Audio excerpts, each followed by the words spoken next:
So bigly therefore. All right, don't talk. Say hi. Just say hi. Hello. Testing, testing, 1, 2, 3. Unmute yourself. Oh. Testing, testing, 1, 2, 3. Unmute yourself. I am trying to. It keeps putting it back, and this thing keeps saying I have to start again. Okay. It's saying everyone can hear you and see you.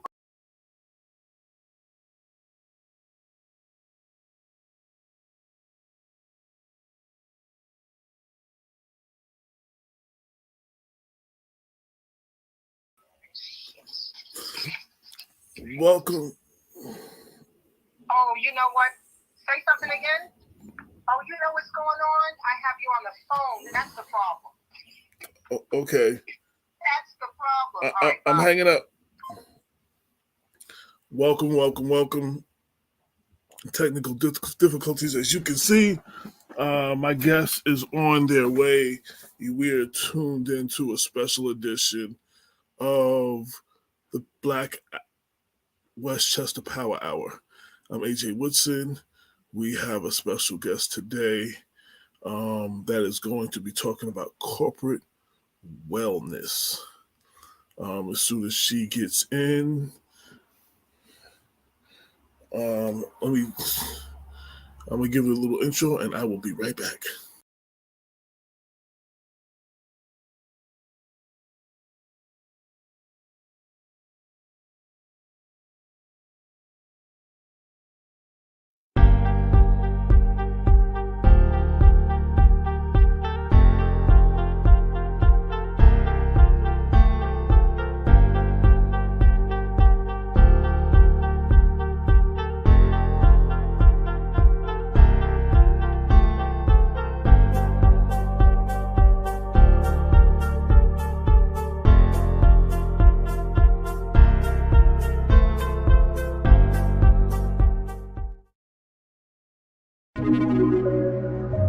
You are now tuned into the People Before Politics radio show, brought to you by the good folks at Black Westchester. Black Westchester. Black Westchester. Black Westchester. Check the newspaper. Black Westchester. Black Westchester. Black Westchester. Check the newspaper. Real talk for the community since 2014.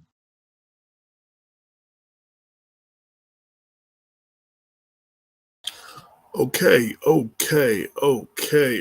Technical difficulties aside, that's what happens when you do broadcast live from your house. You are tuned into a special edition of the Black Westchester Power Hour, and we're going to be talking about corporate wellness with Marci, and I'm going to bring her on right now. Hello. Welcome to the show. Greetings. There you go. You sound good. We can hear you. It's all good. We're on the same page now.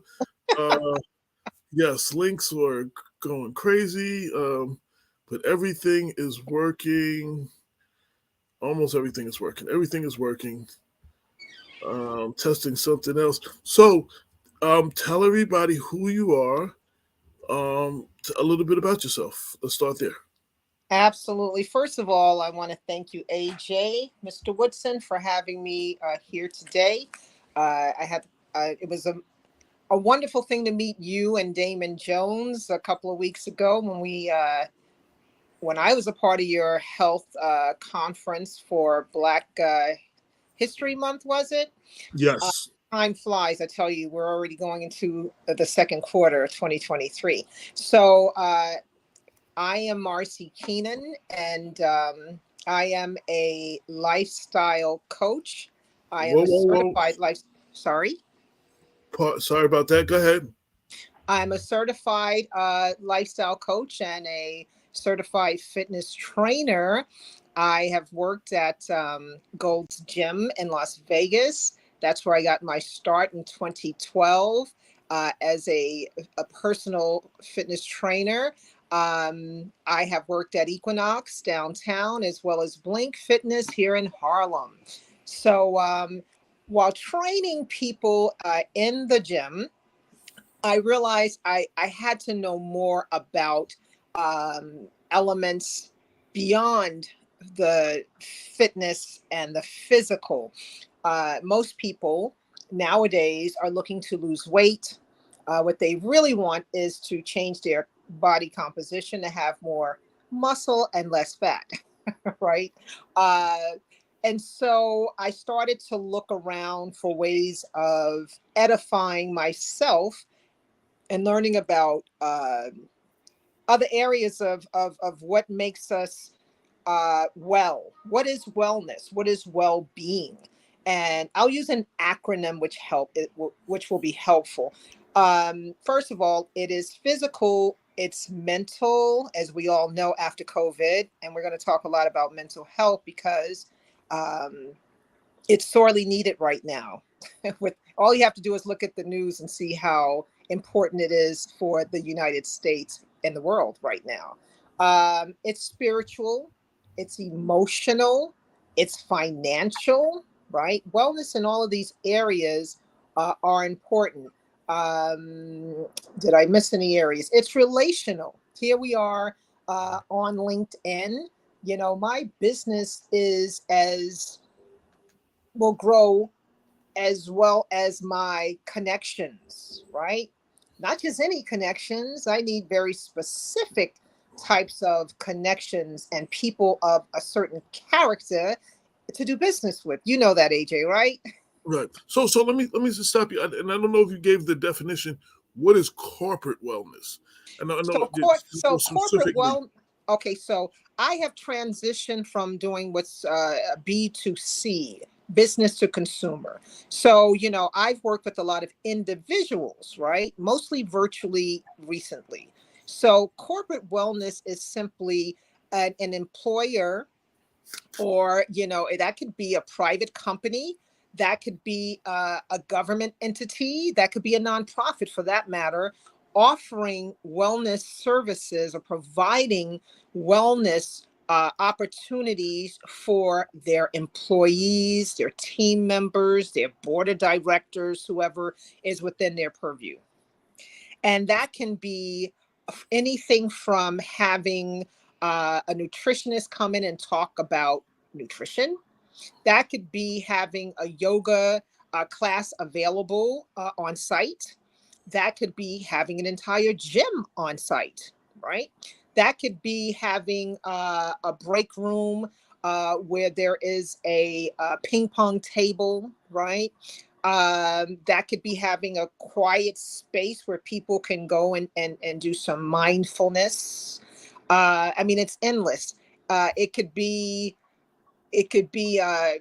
virtual challenges that include, you know, steps. That's one of the more popular ones, right? Because most people can participate in that. You could be of any fitness level and participate in a step challenge. Water challenge. One of the areas that is an easy fix, but it, like everything else, it takes developing the habit, and that is of drinking adequate amounts of water. I don't have the stats, but I surely will put them in the comments later on. But so many of us are dehydrated.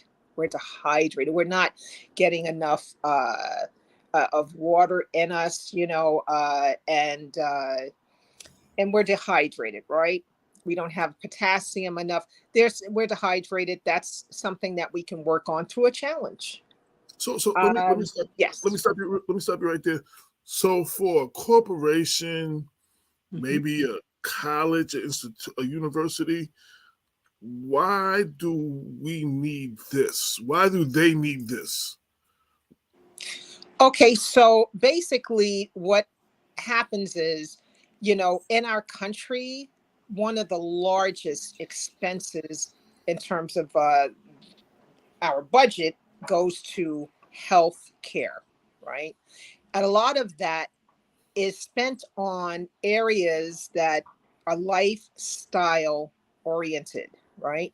Type 2 diabetes can be reversed and prevented. I used to be a provider of the CDC's National Diabetes Prevention Program.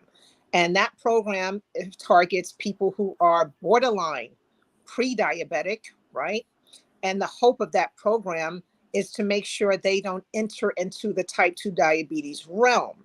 50%, unfortunately, statistically do. And that is one of the most expensive diseases, right? That can be managed and actually reversed. And when I say reverse, let me make it very clear. You can reverse the disease, but if you go back to the lifestyle habits that got you there, it will come back. It's very simple. If I lose 30 pounds and, I then go back to what caused me to be overweight, I'm going to gain that 30 pounds and probably more. Ask me how I know that. So you have to be mindful. I hope I answered the question there. So, Right. I mean, I was going to tell you, it's I was a going to lot say, of, I can sorry, testify to that. I was just joining in. I can testify to that too. I lost the 30 pounds and then I found the 30 pounds plus. So I can tell you, yes. Yeah. So it really ultimately is about changes in lifestyle. But the corporate wellness is not just about the employee so much as it is about the environment, right? So, some workplaces, actually, we would do an assessment with the workplace to find out how conducive that workplace is to the health of the individuals, right? Is there a refrigerator for me to bring my own food? And that can be housed safely without someone eating it. That's a big problem with bringing your own food into public places like your job.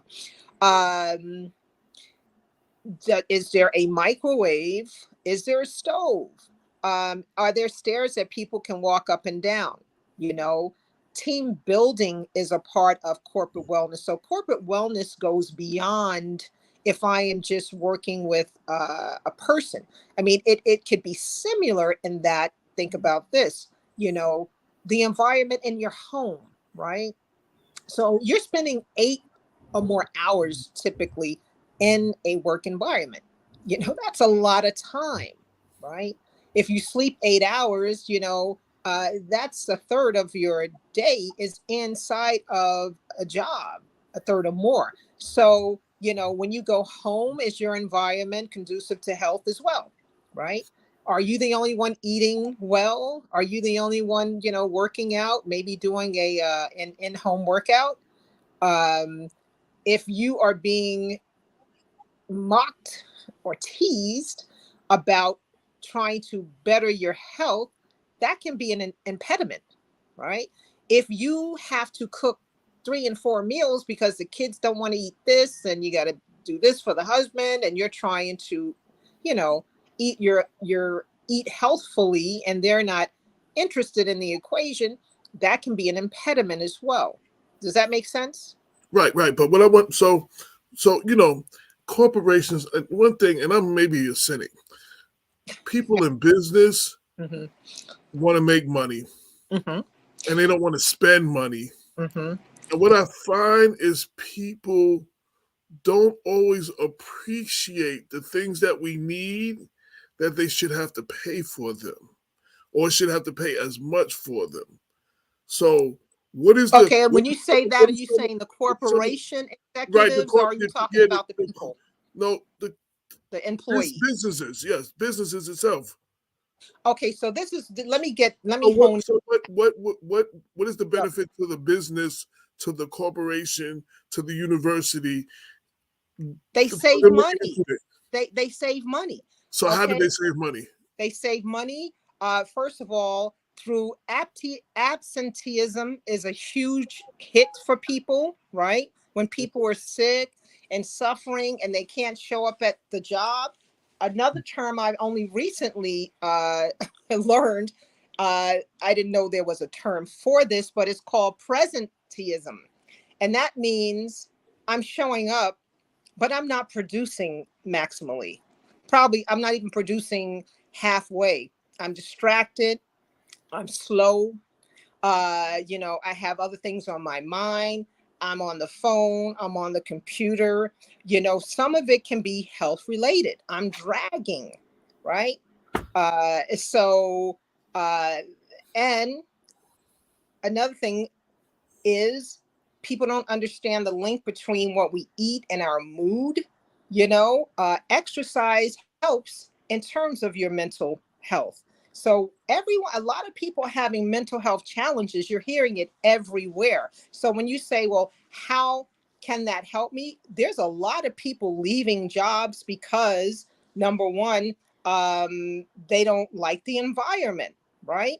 So wellness, approaching well-being helps the environment so people will, number one, stay, right? If I have to keep retraining people or I lose good people because of a work environment that's not healthy or that I don't offer, wellness services or well-being programs to my people. There have been studies that suggest that people will take less money, right, for those types of benefits, right? So Mm. there's a lot. So you're saving money through decreasing the absenteeism and the presenteeism. Also, let's talk the healthcare costs, the cost of providing healthcare for your people. That's through the roof. Most of the insurance companies offer a lot of incentives for people to get healthy, to lose weight, because they don't have to spend so much money. Like I gave diabetes, type 2 diabetes as the example. It is a very expensive disease, right? It affects every organ of the body. You're talking blindness, you're talking kidney failure, you're talking amputations. The number one reason Americans have amputations today is because of diabetes, right? You're talking young people. I'm talking 40-year-olds inside of nursing homes because of the immobility, right? That becomes part of their life when they have their feet amputated. Right? So for the corporation, Yes. for the business person who is, you know, only out to make money and not really care, this is corporate wellness. You're saying is an investment worth making because it will lead to better production, better attendance, and it will eventually end up saving them money at the bottom line. Better focus. Yeah. Better productivity. Now, I tend to want to target people who value, who value their human capital. There are some industries that will unlikely spend money on this. So I'm not, I'm not, I don't have the resources nor the mental capacity to Mhm. try to convince people to take care of their people. If they don't have that inclination, if that isn't part of their mission and their values, that's not who's going to do this, right? And yet, There, so let me are just there add, people that yeah. just don't know they need it? They never considered it, but when you present it to them, they be like, "Hey, that might work." Um, I doubt there's anybody uh that on the corporate side, they may not know how to implement it or the different types of approaches that you can do. So on that note, yeah, they may not know that they can do virtual stuff. There are people who don't know the just the robustness of this corporate wellness. Even as someone who's gotten into it recently, I wasn't aware of all the different colors and scopes of it, right? So I want to also talk about employees. This is one thing that we will do as we start to work with companies, because companies can offer things. They can offer these services and programs. I, again, was a provider of the diabetes prevention program. If people don't know that that free program is available to them, doesn't matter. There's $2 billion sitting, in an account somewhere that is for that program, and it's not being spent fast enough because number one, there's not enough providers, right? And they make it very hard, New York State Medicaid, for people to get paid. So there is a program that I know works. I had one girl lose nearly 100 pounds while doing the DPP, right? What Several is people. DPP? What does that stand for? That stands for the CDC has a National Diabetes Prevention Program, right? A New York State Medicaid pays for this program. They pay, unfortunately, the way they pay smaller entities who are known to have better outcomes, i.e., churches and community based organizations, right? Smaller companies, but they make it incredibly hard for you to get paid. And so the larger entities end up dominating that space, and they haven't had the same level of success, right? So, and this is important because if there's $2 billion sitting, allotted for this program and it doesn't get used, somebody's going to say, hey, well, we have this $2 billion over here for, the pre-diabetes and no one wants to get help. That's what they'll conclude, right? And so those dollars will end up going somewhere else. And the next thing you know, it'll be another program that's been cut.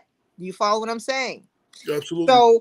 So that's on the government side, right? Because that is a wellness program for the community. And, a lot of people don't know what is available to them through their plans. I think that's another huge problem, right? Were you about to say something? Yeah, so you spoke a lot about diabetes. So for a person who's not dealing with diabetes, Mm-hmm. and maybe not overweight really, how can this help them? Like there's other unhealthiness. Like, you know what I'm saying? Like you spoke a lot Yeah, about that. Like what other people will this help? Like, this because I will help. Yeah, people, this will help people saying, I don't anyone have who. diabetes. I don't have diabetes. I'm not overweight, Right. I got you. So, in fact, I'll tell you the story of how I got into this space. I was talking to some people at a mass transit, and they didn't want to do the diabetes prevention program. That was the discussion, and many of their employees definitely could have used some of this, but they wanted to do something that was more general, that everybody could participate in and benefit. So they said, can you do a health challenge? Now, when you're doing a health challenge like the ones I mentioned earlier, a step challenge within the office, you make it competitive. You could have this division versus this division. You bring fun into it. Everyone can participate. Mostly, in place, I don't know if someone's an amputee or in a wheelchair, whatever, but generally speaking, everyone can do a health challenge, right? That deals with walking. Everyone can do a health challenge that deals with making some small changes each week in your diet. Everyone can do some of these basic challenges, right? Spending 10 minutes in the morning in mindfulness. That's the challenge. It's as simple as that sounds. If you're not in the habit of doing that, it can be a challenge, but you can also see the benefit of starting your day and getting calm, you know, getting focused, getting the noise out, right? Mhm. So, yeah, these challenges that we're doing are not specific to any illness. That is not what I do now. However, if someone requests that, I have resources for that, right? It's very general. It's going to be customized for what the company is interested in, what the goals are of the company. And that all starts with an assessment of that particular company, its work environment, right? In some cases, again, this is according to the type of firm it is, we might be working with some of the safety people at these organizations or at these, if you're dealing with a manufacturing firm, it might be a little different. It goes beyond the white collar workers, right?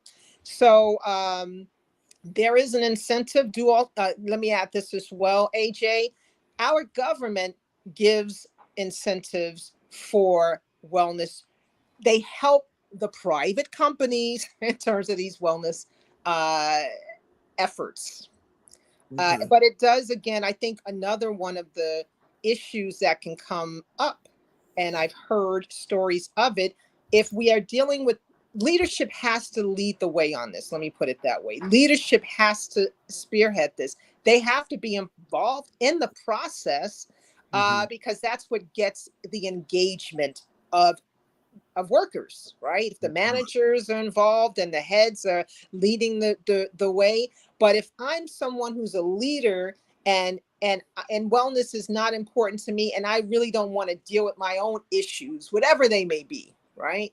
And I talk about weight because that's a big problem in our community and in America right now. And it leads to a lot of illnesses. People don't want to talk about it. There's an article in the resources section of a doctor here who has written about discrimination of overweight people, right? They're experiencing discrimination in the workplace.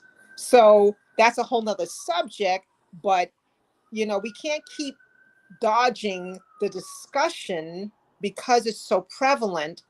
And you want to talk about the monies that are spent on healthcare related to overweight and obesity. It is real.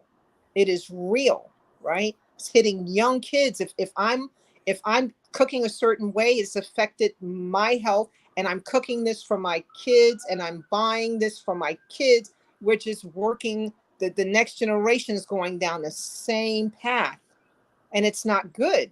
So it's real important that we pay attention to this and take advantage of all the resources. There are some companies that have resources that extend beyond, just a worker. And what we do in the virtual workouts and different things, everyone in the house can become a part of that.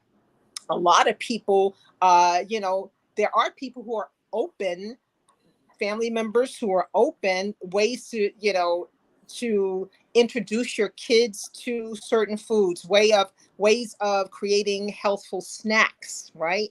So we have a platform that is fully loaded when it comes to fitness for every type of workout you would want to do.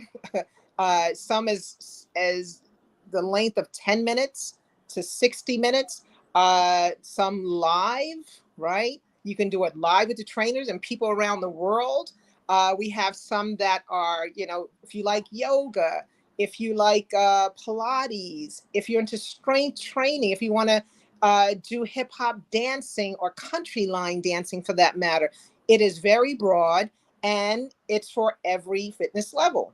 We have workouts and programs for people who are beginners as well as people who are more advanced, because in an office you can have people who are marathoners. Well, we can handle that too. We have something for them. Then you can have some people who have never, they walk to their car. Even walking would be something big for them. Well, we have something for them as well. You follow? So that's the beauty of the partnership and the technology partner that I have. I can do customized challenges. I can actually do programming, but I can do far more in partnership with my platform, where I don't have to reinvent the wheel. Everything is evidence based. We have nutrition, right? We have mindfulness, which again, going back to the issues of mental health, it is important that people find ways to center themselves, whether you are reading a Bible, the Quran, affirmations, whatever your choice is, we have got to be spiritually centered nowadays. And that will not only affect our work, what we bring to the work environment, but also what we bring home, right? So wellness is important. It's multidimensional. Smart executives will understand the importance. And many of them post COVID, AJ, have, that really did show a lot of what we need to focus on. how people's immune systems are compromised. It shows who was hit hardest and had the worst outcomes when they caught COVID. And so it's very clear we should be focusing on lifestyle, because what is convenient to us, the convenient foods that we eat, are poisonous to our systems. And it just can't be denied. It's not conspiracy theory. These are facts, you know. But anyways, does that answer your question? Yeah. So, who would you say would be your ideal clients? The clients that you're trying to attract. Who would Okay, be- so for me, again, I like to attract two. I'm going to call one a client and then one as a partner. okay. I'll start with a partner.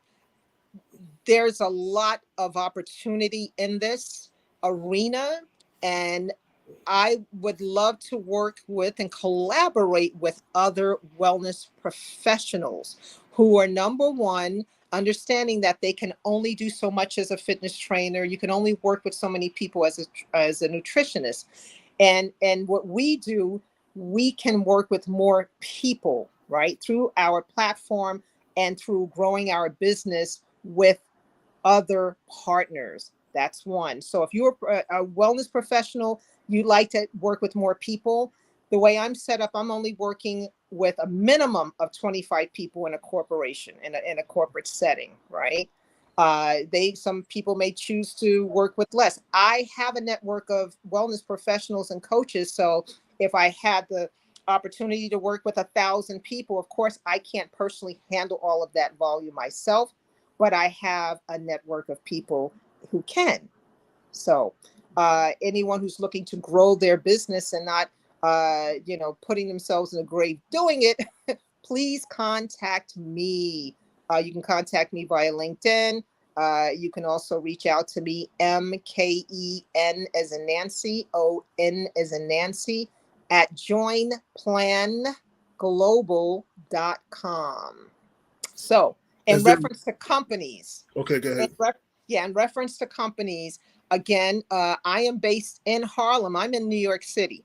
So, though our services are virtual, we will come to your office. We will do some lunch and learns. We will do some, exercise hours, whatever it takes, and whatever the office space can accommodate. So there is an aspect of showing up locally. So with that being said, I I can work with people in New York State. Eventually I'll be honing in on, um, specific industries. So I will simply say executives who understand the importance of corporate wellness for your employees. You're in New York City. I'm here in the city. I have cohorts around the country, as well as Canada and the UK and France. So I can work with people through my company in any of those areas, right? So I know that's kind of throwing a large net, and I don't particularly like to do that. But number one is executives who understand that this is important and they have the budgets to sign up to do some things for their employees. So Now you're in the city. yes, You have a mayor now who is into healthy living, healthy eating, all of that. And absolutely. he preaches all this and he speaks about that all the time. Does that help the climate change a little bit, having a leader of the city who is into health and wellness? Because I don't remember Okay. too many other healthy people that was really talking that from a mayor perspective. It is, you know, Mayor Eric Adams has done some incredible things in this city. His focus, because his own experience, for those who don't know, this is a man who went to the emergency room nearly blind. He couldn't see. That's what sent him to the emergency room. And he had an A1C of 17. I didn't even know it could go up that far, right? For anyone who doesn't know, Prediabetes is an A1C of 5.7 to 6.4. This is a test that your doctor can give you to see what your blood sugar level is. Well, Mayor Adams back then was rushed to the emergency room with an A1C of 17. Long story short, it freaked him out. And he started making sweeping lifestyle changes. First and foremost was nutritional. He started going to the gym. He lost 30 pounds. And all of those symptoms, there were other symptoms. You can pick up his book and read about it. And he's been on the show twice, and he's shared with me and Damon like the whole transformation. The whole, and even his mom, rest in peace, she's died since I had him on my show. And he gave the full-on deal about how making the changes, plant-based whole food is what he went to as a diet with his mom, who at the time had been on insulin and different things, and she was able to get off of certain meds as well. So it is not magic. It is not impossible, but it does take changing habits. And I'll tell you, we're wired to not change. It's biological, it's for survival. And unfortunately, when we're in some poor habits of sugar, salt, and all of these additives that companies are putting in our food, right? It's a whole nother discussion, but there's a lot of additives in ultra processed foods, right? And I know some of them serve a purpose. They serve purposes of making the milk whiter because aesthetically that's what people need, right? So they're trying to sell us milk, or making longer shelf life, right? I understand that, but I'm wondering what some of these additives are actually doing. I've heard people use the word craveability. That to me is a polite way of saying addictive. When I can't eat, I'm not going to name any brands, but there's some foods that are quite addictive, and it does go beyond, in my opinion. And I've become a food safety advocate when I found out that the FDA loosened the regulations that protected us here, allowing food companies on an honor system. Imagine that, to put additives in our food without full testing, right? And to give you an idea of what that includes, trans fats were generally recognized as safe by the food companies and ushered into our food supply. Very damaging, right? And so the gentleman, his name is Michael F. Jacobson. He spent 13 years lobbying to get trans fats out of our food supply. You remember that, AJ? Yes, vaguely. And Yes. New York City was one of the first, I don't know if it was the state, probably the state, led even before the federal mandate kicked in. I remember because I used to be a huge, every morning, no matter where I lived, I had a grande Starbucks coffee and a blueberry muffin. And that muffin changed overnight. I remember that. But anyway, so the point I'm making is that there's a lot at play here. And I believe that closing the grass loophole, the generally recognized as safe loophole. And I'm gonna give you an example of the equivalent for you guys to understand. And I'm also let you know, I don't know why food companies in America would put additives that are known to be harmful to people in our foods, but they then create another recipe for the UK, Japan, and different places that won't allow these chemicals to be put in the foods served to their populations. Are you hearing me? So they're doing it here because they can get away with it because they know we don't have the same why regulation. are you trying to get away with it? That's the point. If you can make money in Japan, if you can make money in the UK, and you take out these additives for the versions of your foods that they eat, why are you keeping these harmful ingredients inside of the equation for Americans? You got to ask yourself that. Greed to make more money. I don't know. Does it really make more money? I don't know, but it concerns me. So I am actually going to reach out to Mr. Jacobson, who spent 13 years of his life making sure that trans fats were taken out of our food supply, to see if he wants to maybe join forces to close the generally recognized as safe loophole that is allowing us to be poisoned and poison to our food supply, right? So that's another part of what Plan is going to do. And the way I look at that, AJ, I'm hacking at the leaves. We're here trying to present information. We're hacking at the leaves. Maybe one or two people will get something out of this. It'll change their life. I can train, 10 people. I might be able to train or work with, there's something beeping, work with like, Yes. 100 corporate employees. But if we can close the grass loophole, that's hundreds of thousands of lives that will be impacted annually. He estimates that there's 50 to 100,000 lives being saved since the trans fats have been banned from our food supply, right? Mhm. So anyways, so I'm working on several levels. I'm in my sunset years. I only have a certain amount of time to make an impact. And as much as I look forward to working with many employees, I also look forward to having some partners who think it's not at all cool that there is this loophole, generally recognized as safe. And I'm going to put a couple of links in the comments area on this, that, the food companies use to inundate us. It's up to like 10,000. And I first read this last year. I didn't know about this. And I read it.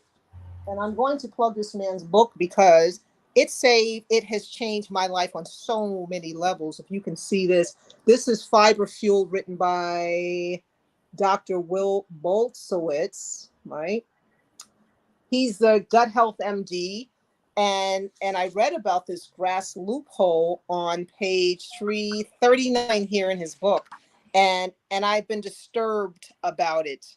When you hear something and it bothers you and you can't sleep about it, then perhaps it's a purpose in it for you.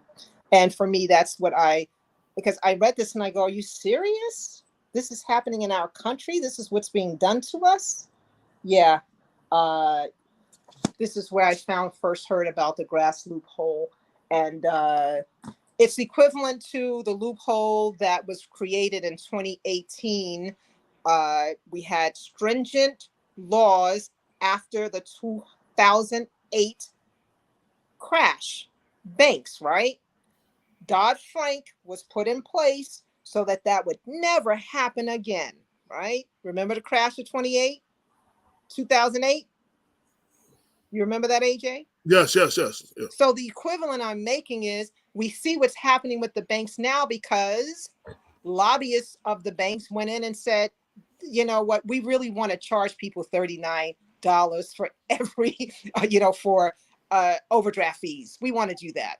Right. And people went and said, hey, okay, and you can do a bunch of other stuff. And now we have banks crashing because in 2018, those stringent protective laws were loosened through new legislation. And Elizabeth Warren warned about it, and other people warned about it. And here we have banks collapsing in 2023. So it becomes a political thing. And if we don't think that, you went back to companies want to make money, corporations want to make money, but they also want to have the ones that would hire corporate wellness providers to help their people. But additionally, some people want to make money at the expense of entire populations. And food That was is, the point. That was the point I was making in the beginning. Like, when you're dealing with corporate, that's the name of the game right there. The more they can make, the less they can pay. well, the thing about making money, you can make money and not kill people in the process. Like, you can make money serving food, right? Mhm. And not kill the people you're supposed to be feeding. I mean, what is the definition of food, right? Food is supposed to give my body nutrients, right, to function. That's the primary purpose of food, right? We have all these chemical reactions going on. It needs vitamins, minerals, and different things, right, to function. So if you're feeding me food and you're taking out all of the nutrients and you're taking out the things that make it food, and then you're serving me something that my body doesn't recognize, it's going to break down. I'm going to become sick. I'm going to suffer, and I'm going to die prematurely, right? And they just find new customers. I mean, like those that are that's all. But I'm serious. I mean, I'm a realist. Like I know You, I know what I like the world to be, but I mean, I know what the world is. You know what I'm saying? Like it would be nice if all corporation executives thought that way, but they don't.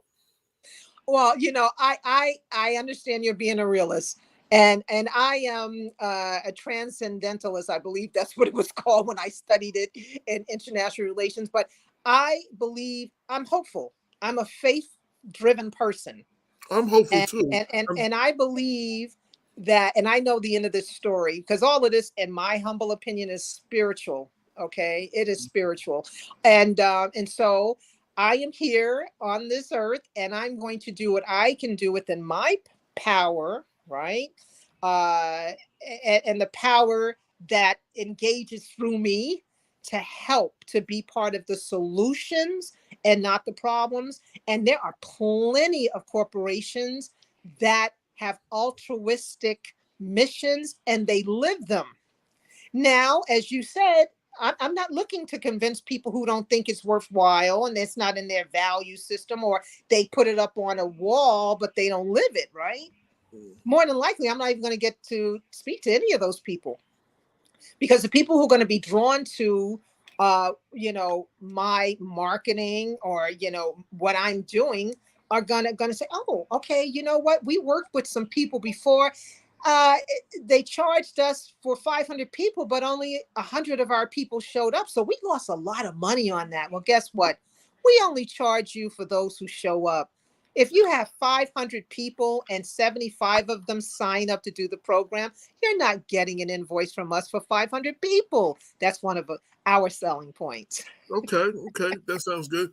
Yeah. Again, I'm asking you the questions to try to bring it out in you because Yes. I'm hopeful. I'm a spiritual person. And I'm hopeful. I mean, even the work I do at Black Westchester, people are like, why do you even try? Because I'm hopeful. You know what I'm saying? Cautiously optimistic, but I'm hopeful. Cautiously And optimistic. but I'm like, all I can do is plant the seeds. It's other, you know what I'm saying? And then either people will gravitate to them. You can bring a horse to water. I show them where the water is. I can't make them drink. You know what I mean? So, But I yeah. will continue to show them where the water is. I will continue to plant the seeds, and I will continue to do the work. And those who take advantage of it do, and those who don't. I fully agree with you, AJ. And this is, being accountability and support for people to take care of themselves in an environment and in the culture, American culture, and then we can drill down on our culture that doesn't really promote it, right? Mm-hmm. This is not an easy gig. It's not easy for wellness professionals. It's not easy for corporate executives who are interested in having a healthy, productive workforce, right? Because again, you can provide for people, you can provide free, we'll pay for you to go to the gym, we'll pay for you to have a trainer, we'll pay for you to go to retreat, we'll pay for you to go to lifestyle, whatever. People have to want to do better themselves individually, right? And corporations are not, they're not in existence to force you to take care of yourself. That's And not that's what and their that's business what I is was getting doing. at in the Nor am beginning I. with some of the questions. Yeah, Yeah, but that that's goes to the individual. And what I do hear a lot of that is disheartening. is, you know, people point, we live in a food desert. We have excuses for everything.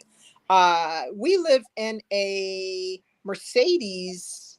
There's a lot of stuff that's not in Harlem, right? There's a deli on every corner. Literally, that's the new liquor store for real, right? Central Park is right across the street. I'm looking at it from my window.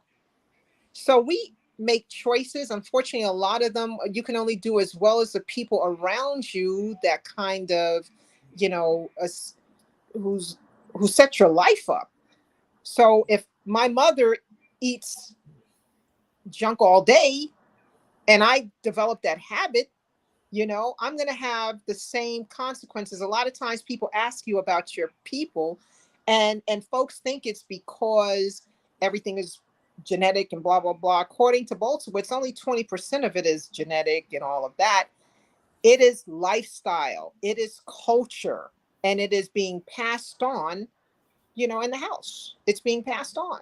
This is what I eat. This is the way I cook. That's the way my mom cooked. This is what she used. She used lard.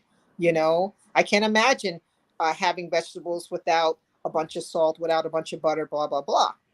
So people, unfortunately, try to make changes once they get diagnosed. And even then, right, what happens is deep rooted habits are so hard to change. So now I got to make changes and my life depends on it. And guess what? I can't save myself. I can't save myself because I can't make the lifestyle changes. I can't stop drinking soda to save my life. Think about that. I've been guilty of that, but I'm drinking water.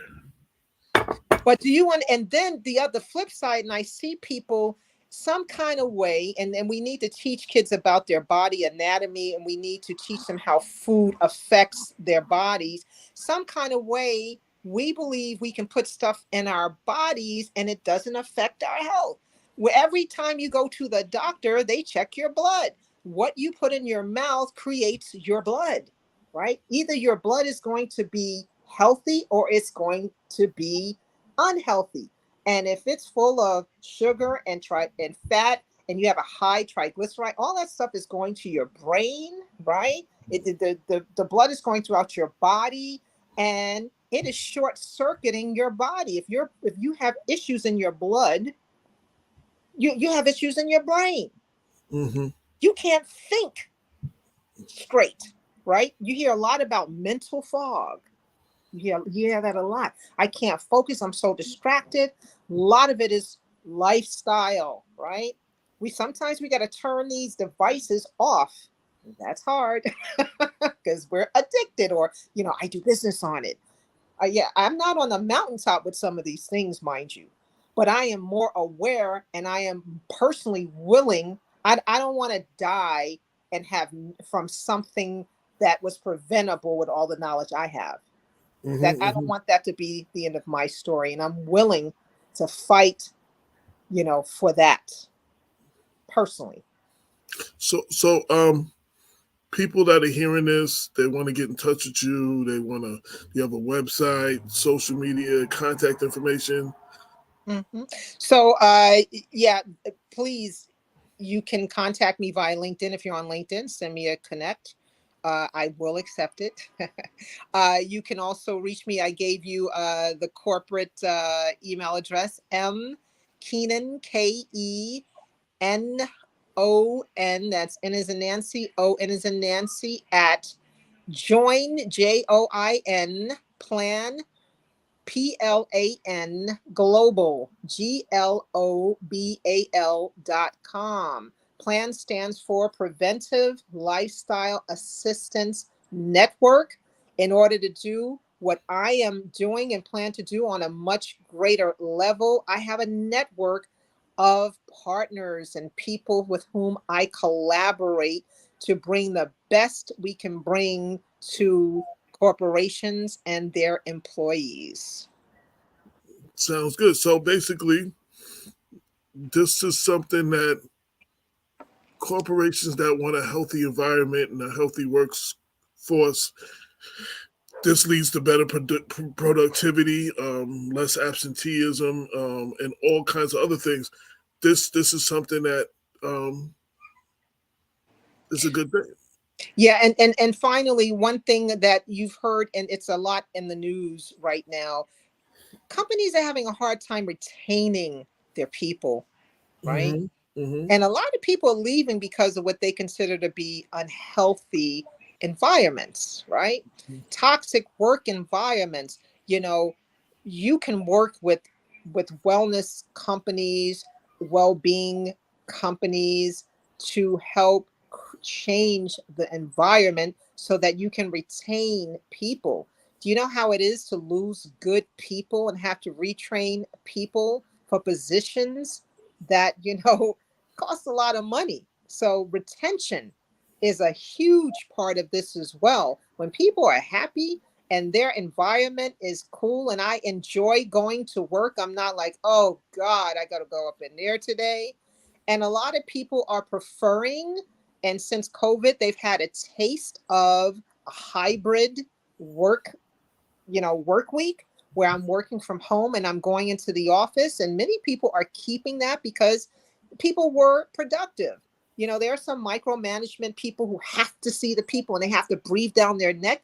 That's not a healthy environment, right? And if Right. you have employees and you have to do that with them, fire them. You don't need them, right? So, anyways, that's my offering for today. I thank you again. Those are some hard questions. This is a hard conversation on some levels, but somebody's got to talk about it. And has it been helpful to you, AJ? I'm processing it. Yes, I'm. Sometimes I've needed not just a brick to hit me, but the whole building to hit me to get it. So I'm getting it. I'm moving in that direction. I just ain't all the way there yet. Just And that's okay. You never know what's gonna be the thing that goes, what is it called? That just that light bulb moment, that aha moment where it comes together. You keep listening, keep learning, keep reaching, and one day it clicks, right? right. All right, Well, AJ. I Thank mean, you for having me. one thing, everybody who knows me and sees me with this bottle right now, this would have been a Pepsi bottle. So a lot of people know, at least, That is huge. That is not a small feat, by the way. Congratulations on shaking the Pepsi, and congratulations on I haven't shaken it water. all the way, but I'm making You're I'm making drinking a progress. lot more water. Yes, yes. And that's all any of us can really do, is make progress. This is a journey. It's a journey. It is not, it's not like a mad dash. That's the other thing I'll say in closing, is that we are looking for long-term relationships with companies. These changes in the office and with, between the employees doesn't happen overnight. So we're looking to work initially a year, and contract hopefully with them for 5+ years, because that's when you'll start to really see what's happening among your people. We're not superhuman. We don't have like some super secret sauce where we come in and everything changes in 3 months, or after a 3 week health challenge. That's not what we're doing. We're looking to partner with these corporations and work long term with them to improve the health of the environment. And some of them may have great environments. You can always build on great too. Well, I thank you for your time. This will go up on Black Westchester.